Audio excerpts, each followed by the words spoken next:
ঘর ছিল, এটি তখন খড়ের ঘর ছিল, একটি রুম ছিল। সর্বপ্রথম ওই ধারার একটি রুম ছিল, এইখানে উনি শয়ন করতেন, এইটিতে থাকতেন। এখানে এটা ওনার শয়ন কক্ষ, আর এইখানেই উনি মানে অনেক পুরো এই গ্রামকে কেন্দ্র করে সমাজ সেবা সমস্ত কিছু করেছেন। সমস্ত যুবকদের মানে আমি দেখেছি, আমার এক বন্ধু মেডিকেল কলেজ স্টুডেন্ট ছিলেন, তিনি প্রতি সপ্তাহে এসে অন্তত 1-2 রাত্রি এখানে অতিবাহিত করত।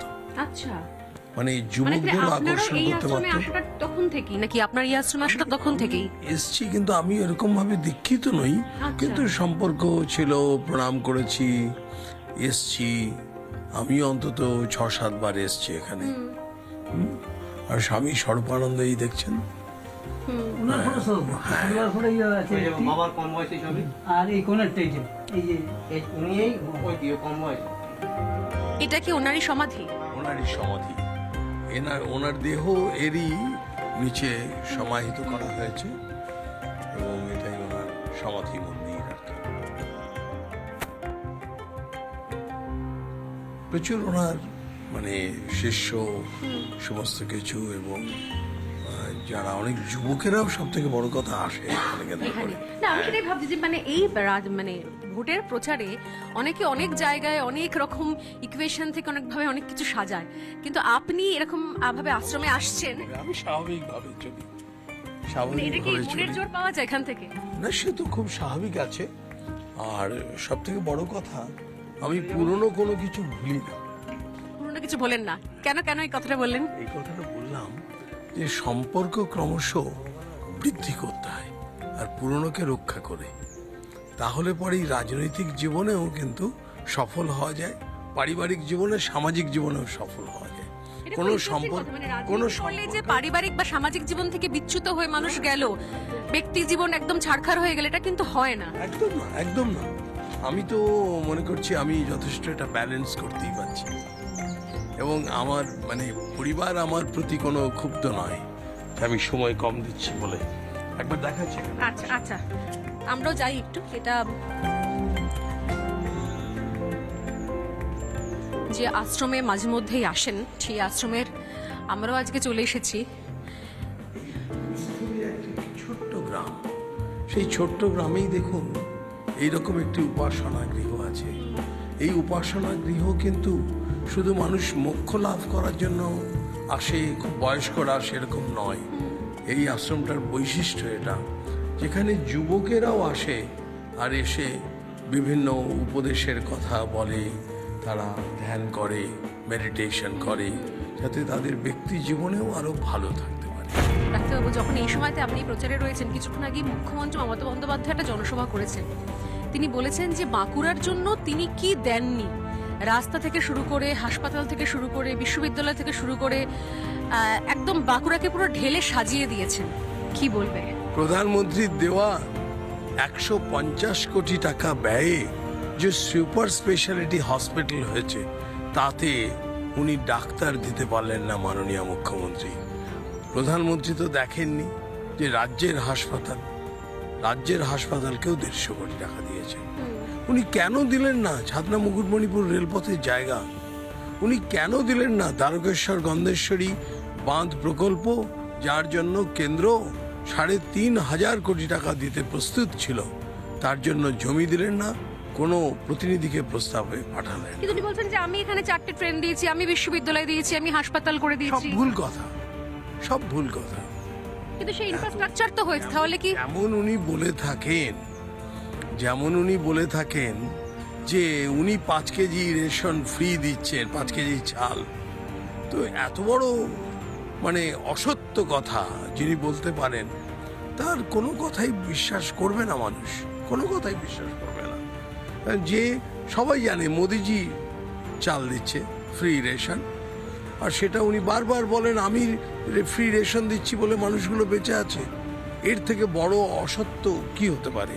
মানে যাবতীয় কেন্দ্রের প্রকল্প নাম বদলে রাজ্যে হয়ে যাচ্ছে। হ্যাঁ, শুধু নাম বদলে হওয়া নয়, সেখানে বলছেন আমি দিচ্ছি। Who is that I?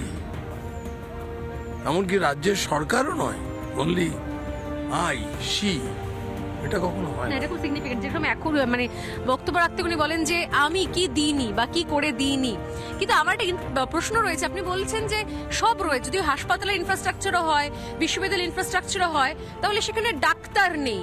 হাসপাতাল রয়েছে, ডাক্তার নেই, বিশ্ববিদ্যালয় রয়েছে, পড়ানোর জন্য অধ্যাপক নেই। ঠিক সেই রকম স্কুল আছে, স্কুলে শিক্ষক নেই, শিক্ষক নেই, স্কুলে ক্লার্ক নেই, স্কুলে 4th গ্রেড স্টাফ নেই, স্কুলে ঘন্টা বাজাবার লোক নেই, বাথরুমে জল ঢালার লোক নেই। এর থেকে ভয়ঙ্কর পরিস্থিতি আর কি হতে পারে? আর এটাও স্মরণ করিয়ে দিই, এই যা কিছু হয়েছে কেন্দ্রীয় সরকারের যে গত ফিনান্স কমিশন তার আগের ফিনান্স কমিশন থেকে 4 গুণ টাকা দিয়েছেন। এইবার এবছরে না এই লাস্ট ফেজে 4 গুণ টাকা বেশি দিয়েছে, মানে পৌনে 4 গুণ। সেটা তো নিশ্চয়ই শিক্ষা দপ্তরও তাই হবে তাহলে। সবকিছু দেয়, মানে আপনি যে সবকিছু দেয়। শিক্ষা দপ্তরটা ভালো জানেন, শিক্ষা দপ্তরেও তাই। শিক্ষা দপ্তরে তো এবার যা করেছেন, মানে মিড ডে মিলের টাকা সেটা বগটুয়ে যারা ভিকটিম তাদের পরিবারকে উনি মিড ডে মিলের টাকা দিচ্ছেন। এই অদ্ভুত ব্যাপার, খুব অন্যায়। এত বড় মিথ্যে কথা হয় না। বাঁকুড়াকে উনি কিচ্ছু দেননি। আচ্ছা, আমি তীব্র প্রতিবাদ করছি। আমার একটা লাস্ট প্রশ্ন আছে। যখনই কোনো প্রার্থী, মানে যারা উইনিং সাংসদ হয়েছেন, তাদের সঙ্গে যখনই কোথাও প্রার্থী হোক বা বিধায়ক, যখন কোথাও প্রচারে যাওয়া হয়, তিনি বেশি ব্যস্ত থাকেন এইটাকে বোঝাবার জন্য যে তিনি কি কি প্রকল্প করেছেন সেটা দেখানোর জন্য মিডিয়াকে।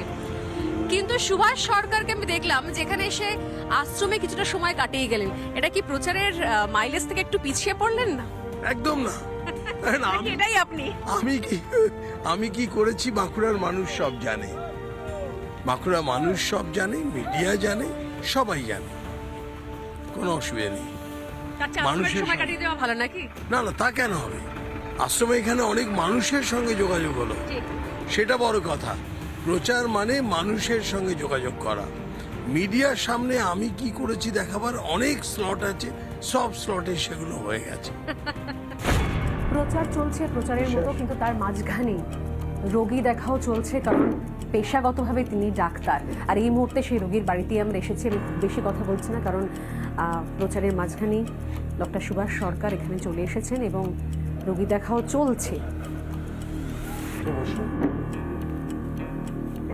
ডান হাতটা এখানে দিন, এরকম বাঁ হাতটা এখানে দিন। বিশ্বাস নেই, জোরে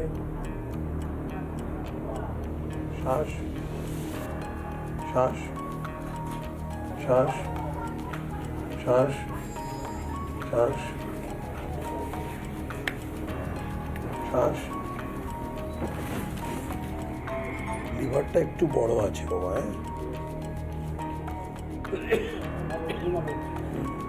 সুভাষবাবু, প্রচারের মধ্যে তাহলে এগুলো তো পার্টে থেকে যাচ্ছে। খুব স্বাভাবিক, এটা নর্মাল, ন্যাচারাল। কারণ হচ্ছে আসল যে মানে এই পেশা তো মানে এটাকে বাইপাস করে তো আর কিছুই করা যাচ্ছে না। সে তো বটেই, মানুষ চাইলে তো করতেই হবে না, এটুকু দেখতেই হবে। ঠিক আছে, ভালো থাকুন, ভালো থাকুন অশ্বিনী বাবু। আচ্ছা, এটা যে করতে করতে মানে একটা জিনিস না জিজ্ঞেস করে পারছি না, এটা দেখতে দেখতে মানে এই যে রোগী দেখা এবং একই সঙ্গে মানুষ দেখা, কোনটা এখনো সুভাষ সরকার বেশি এনজয় করে? এটা আমি আজকে এই জায়গায় দাঁড়িয়ে প্রশ্ন না করে পারলাম না। অনেকক্ষণ ধরে ভাবছিলাম যে এতক্ষণ ধরে লম্বা প্রচার চলছে, তার মাঝখানে এটাও চলছে। সুভাষ সরকার এখনো কোনটা বেশি এনজয় করে? সুভাষ সরকার মানে মানুষের চিকিৎসা এবং সমাজের চিকিৎসা দুটোতেই এনজয় করে। দুটোই। তবে এখন চিকিৎসা বৃত্তি হিসেবে আর নেই। কেমন? কেন না, বৃত্তি হিসেবে আর রাখিনি এই জন্য, তার কারণ দুটো কাজ একসঙ্গে হয় না, একসঙ্গে হয় না। তার মানে যারা এখনো মনে করেন যে সিনেমা করতে করতে জনসেবা করা যাবে, সেটা হয় না। তাহলে সেটা কি সত্যি হয়? হয় না, একদম হয় না। সেই জন্য আমি 2018 সাল থেকে ডাক্তারি যে বৃত্তি সেটা আমি কিন্তু ছেড়ে দিয়েছি। কিন্তু আমার কাছে কেউ যদি কনসালটেশন নিয়ে আসে, কোনো ডাক্তার যদি পেশেন্ট নিয়ে আসে, মানে জানতে চায় কি করা উচিত, আমি তাকে সেই পরামর্শটা দিই। But this is not an emergency service. ঠিক ঠিক। মানে তার রেসপন্সিবিলিটি অন্য কোনো ডাক্তার নেবে, আমি পুরো রেসপন্সিবিলিটি নিই না। মানে সেটা যবে থেকে রাজনীতিতে পা রেখেছেন তবে থেকে, নাকি যবে থেকে সাংসদ হলেন তবে থেকে? সাংসদ হওয়ার 1 বছর আগে থেকে। সাংসদ হওয়ার 1 বছর আর আগে। অ্যাকচুয়ালি 2013 থেকে গ্র্যাজুয়াল আমি ওটাকে সুইচ ওভার করেছি। আর নিজের কেন্দ্র বাদ দিয়ে রাজ্যের হাসপাতালের অবস্থাগুলো দেখেন, যখন দেখছেন যে এখানে পলিটিশিয়ানরা কোনো স্ক্যামে জড়িয়ে গেলে তবে গিয়ে কোনো আমার মনে হয় অসুস্থ হয়ে পড়েন। মানে আমরা জানতাম না যে কার হার্টের অসুখ রয়েছে, সুগারের অসুখ রয়েছে, কার পাইলস ফিস্টুলা পর্যন্ত আছে, যদি না তার বাড়িতে ইডি আসে, জানতে পারা যায় না। সব থেকে মর্মান্তিক হচ্ছে যে এই রাজ্য সরকার আয়ুষ্মান ভারত প্রকল্প নিল না, তারা ভাবলো যে এতে বোধহয় মোদিজির সুনাম হয়ে যাবে, ঠিক। আর প্রচার করতে লাগলো যে আমরা তো আগে স্বাস্থ্যসাথী করেছি, মানুষের উপকার করছি। এ বিষয়ে দুটো কথা বলার, বর্তমানে তো স্বাস্থ্যসাথী কার্ডে hydrocele, hernia, appendix, piles, fistula যে অসুখগুলো মানুষের কমন, সেই অপারেশন বন্ধ হয়ে গেছে। কখনো মনে হয় যে মমতা বন্দ্যোপাধ্যায়ের সঙ্গে দেখা করে একটু এগুলো ভালো করে বুঝিয়ে দেওয়া যে আপনার খুবই মনে হয়। ডাক্তার তো আপনি। খুবই মনে হয় তো। না সত্যি, যখন এই ধরনের প্রচারগুলো হয় এবং যখন বিভিন্ন সময়তে বাড়ির ভেতরে ঢুকে দেখেন যে কিছু ইস্যুগুলো রয়েছে স্বাস্থ্যগত, তখন মনে হয় না যে সত্যি খুব বড় একটা ক্ষতি হয়ে যাচ্ছে রাজ্যের ভীষণ মানুষের। ক্ষতি হচ্ছে, ভীষণ। আর যেভাবে মদের ঢালাও লাইসেন্স দিয়েছে, আর এর ফলে এমনকি মানে আবার একটা জিনিস খুব, এটা সমস্ত দেশের মানুষ, রাজ্যের মানুষের জানা উচিত, দেশি মদের লাইসেন্স আবার বিলিতি মদের লাইসেন্স একই জায়গায় দিয়েছে। তাহলে এবারে করছে কি, সেখানে দেশি মদ মানুষকে সস্তায় খাইয়ে দিচ্ছে, এবং দেশি মদ মানে সেখানে অ্যামোনিয়াম ক্লোরাইড দেওয়া হয়, নিশাতল, এবং এই দেওয়ার ফলে আজকের দিনে এই পশ্চিমবঙ্গের অল্প বয়সী যুবকদের লিভার নষ্ট হয়ে যাচ্ছে, লিভার ট্রান্সপ্লান্টের জন্য দক্ষিণ ভারতে পাড়ি দিতে হচ্ছে। তার জন্য বাইরে ট্রিটমেন্ট, এই হচ্ছে অবস্থা। বেশ প্রচার চলবে, প্রচার চলতে চলতে আমরা আরো এগিয়ে যাব, কিন্তু ঘড়ির কাঁটা অনেক বাড়ছে। ডাক্তারবাবু কি নিজের খাওয়ার দাওয়ার টাইমটা ঠিক নেই? হবে, এরপরে হবে। এরপরে হবে, আচ্ছা বেশ, আমরা অপেক্ষা করলাম।